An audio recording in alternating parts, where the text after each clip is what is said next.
बात उन दिनों की है जब मैं एक कॉलेज स्टूडेंट था। मैं और मेरे कुछ दोस्त कॉलेज की तरफ से कैंपिंग के लिए एक जंगल में आए हुए थे। हम लोगों ने रात भर कैंप फायर के साथ नाचने, गाने आदि का प्रोग्राम किया हुआ था। मुझे और मेरे कुछ दोस्तों को जंगल से लकड़ियां इकट्ठा करके लाने का काम दिया गया था। मैं लकड़ियां लेने के लिए निकला तो सभी के साथ में था, लेकिन जंगल की खूबसूरती को देखते हुए मैं सबसे अलग होकर के बहुत दूर निकल गया। लेकिन अचानक पूरा आसमान काले बादलों से ढक गया और तेज बारिश होने लगी।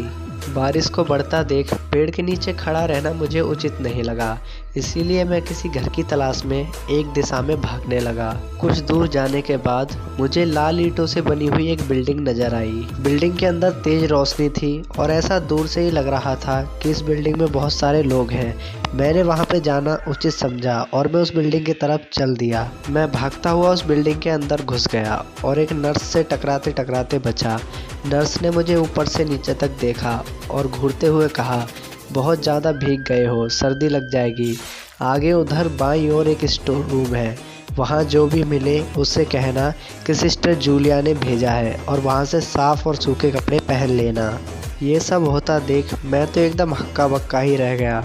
मेरी स्थिति को देखकर सिस्टर जूलिया हंसते हुए बोली, पहले तुम अपना मुंह बंद करो वरना अंदर मच्छर घुस जाएगा, और हंसते हुए बोली, वैसा ही करो जैसा मैंने कहा है। मैं कुछ 10 कदम ही चला होऊंगा तभी एक आर्मी का जवान मुझे मिला। मैंने सिस्टर जूलिया की कही हुई बात सारी उनको बता दी। उन्होंने मुझसे कहा, अच्छा तो तुम सिस्टर जूलिया से भी मिल लिए हो। मैंने हैरानी से उनसे पूछा, क्या मतलब है आपका? उन्होंने कहा, मतलब जो भी हो, चलो मैं तुम्हें सूखे कपड़े दे देता हूँ। मैं उस आर्मी के जवान से कपड़े लेने के बाद बाथरूम में चेंज करने चला गया। जब मैंने चेंज करके वापस आना चाहा, मैंने देखा कि बाथरूम की एक दीवार पे बहुत सारे खून के छींटे पड़े हुए हैं।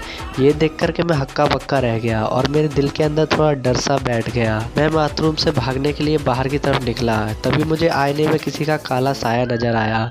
इसे देख कर के तो मेरी आंखें फटी की फटी रह गई और मैं जैसे तैसे बाथरूम से बाहर निकला। बाथरूम से बाहर निकलने के बाद मैंने आर्मी के जवान को सारी घटी हुई बातें बताई और मैंने उससे कहा, अब मैं यहाँ पर 1 मिनट भी नहीं रुकूंगा। आर्मी के जवान ने मुझे रोका और कहा, बाहर बहुत तेज बारिश है, ऐसे में तुम अपने कैंप तक नहीं पहुंच पाओगे।